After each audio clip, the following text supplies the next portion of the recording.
اعوذ باللہ من الشیطان الرجیم بسم اللہ الرحمن الرحیم السلام علیکم ورحمۃ اللہ وبرکاتہ۔ میرے عزیز بھائیو بہنوں اور بچوں، ابو جہل رات کے وقت چپکے سے اللہ کے رسول صلی اللہ علیہ وآلہ وسلم کے گھر کے پاس آتا تھا۔ کیوں؟ تاکہ قرآن سن سکے جو میرے آقا کریم صلی اللہ علیہ وآلہ وسلم کی زبان اقدس سے جاری ہوتا ہے۔ اور جب وہ اتنی پیاری آواز سنتا، اتنے دل میں اتر جانے والے الفاظ سنتا تو اسے سکون اور راحت محسوس ہوتی۔ ایک دن اس کے قبیلے کے لوگوں نے اسے دیکھا اور اس سے پوچھا کہ وہ کیا کر رہا ہے، تو وہ ان کے سوال سے بچنے کی کوشش کرتا رہا، لیکن اس نے کتنی بار یہ عمل دہرایا، یعنی بہت بار وہ رات کے وقت میرے آقا کریم صلی اللہ علیہ وآلہ وسلم کی آواز سننے کے لیے جب وہ قرآن پاک کی تلاوت کر رہے ہوتے تو ان کے گھر کے پاس جاتا۔ ایک رات اس کے قبیلے کے ایک آدمی بنو مخزوم کے قبیلے سے اس نے اس کا پیچھا کیا، ابو جہل کا۔ جب ابو جہل قرآن پاک سن کر واپس لوٹا تو اس آدمی نے اسے پکڑ لیا اور کہا، تم محمد صلی اللہ علیہ وآلہ وسلم کی باتیں سنتے ہو اور کہتے ہو کہ یہ وہی قرآن ہے، سچ کہو اے ابو الحکم، کیا تم جانتے ہو کہ محمد صلی اللہ علیہ وآلہ وسلم اللہ کے رسول صلی اللہ علیہ وآلہ وسلم ہے؟ تو ابو جہل نے کہا، واللہ میں جانتا ہوں کہ وہ اللہ کے رسول ہیں۔ تو آدمی نے پوچھا، تم پھر انہیں کیوں نہیں مانتے؟ تو ابو جہل نے جواب دیا، ہم بنو مخزوم اور بنو عبد مناف ہمیشہ شرف میں ایک دوسرے سے مقابلہ کرتے رہے ہیں۔ انہوں نے پانی پلایا تو ہم نے بھی پلایا، انہوں نے کھانا کھلایا تو ہم نے بھی کھانا کھلایا، انہوں نے بیت اللہ کی خدمت کی تو ہم نے بھی کی۔ جب ہم برابر ہو گئے تو انہوں نے کہا کہ ہمارے درمیان ایک نبی ہے جس پر آسمان سے وحی نازل ہوتی ہے، ہم اس کو کیسے پہنچ سکتے ہیں؟ واللہ ہم اس پر کبھی ایمان نہیں لائیں گے، نہ کبھی اسے سچ مانیں گے۔ اس کے باوجود اللہ کے رسول صلی اللہ علیہ وآلہ وسلم ابو جہل کے لیے دعا کرتے اور کہتے، اے اللہ، اسلام کو دونوں عمروں میں سے کسی ایک کے ذریعے عزت عطا فرما۔ ان میں سے ایک عمر بن ہشام یا دوسرا عمر بن خطاب رضی اللہ تعالیٰ عنہ ہے۔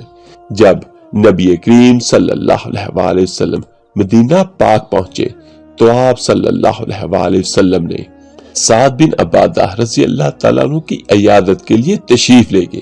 راستے میں آپ صلی اللہ علیہ وآلہ وسلم ایک مجلس سے گزرے جہاں عبداللہ بن ابی بن سلول جو بعد میں منافقوں کا سردار بنا بیٹھا تھا اور اس وقت تک مشرک تھا۔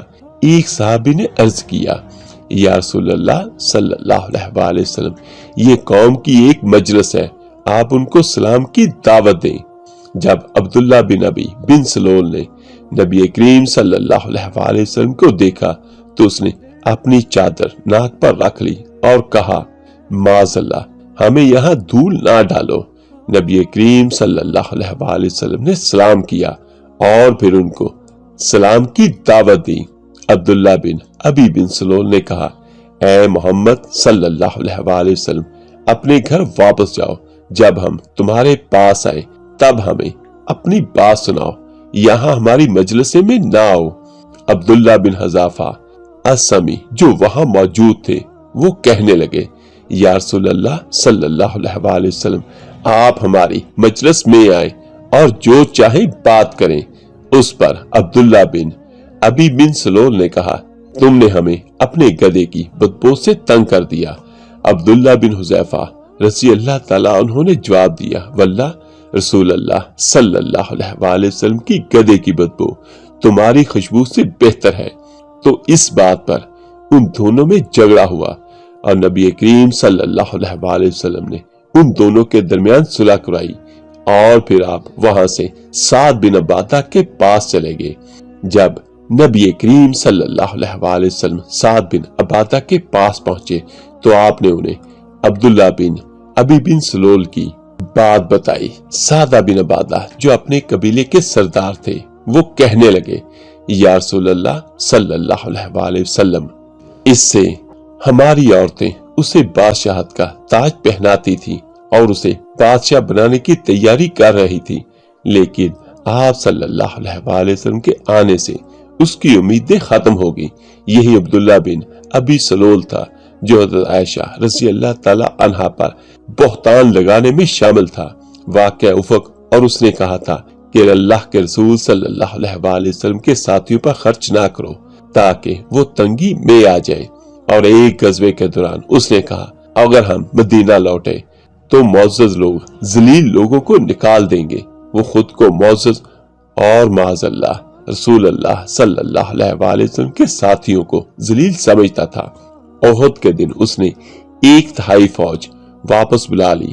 جب اس کی وفات ہوئی تو نبی کریم صلی اللہ علیہ وسلم نے اپنی قمیض دی جو کہ بدر کے دن اس نے نبی کریم صلی اللہ علیہ وسلم کو دی تھی اور اس پر نماز جنازہ پڑھی، حالانکہ اللہ تعالیٰ نے بعد میں منافقوں پر نماز جنازہ پڑھنے سے منع کیا۔ میرے عزیز بھائیوں بہنوں اور بچوں، خلاصہ یہ ہے کہ تکبر وہی ہے جس نے شیطان کو جنت سے نکالا اور فرعون کو شدید عذاب میں ڈالا اور ابو جہل کو امت کا فرعون بنا دیا۔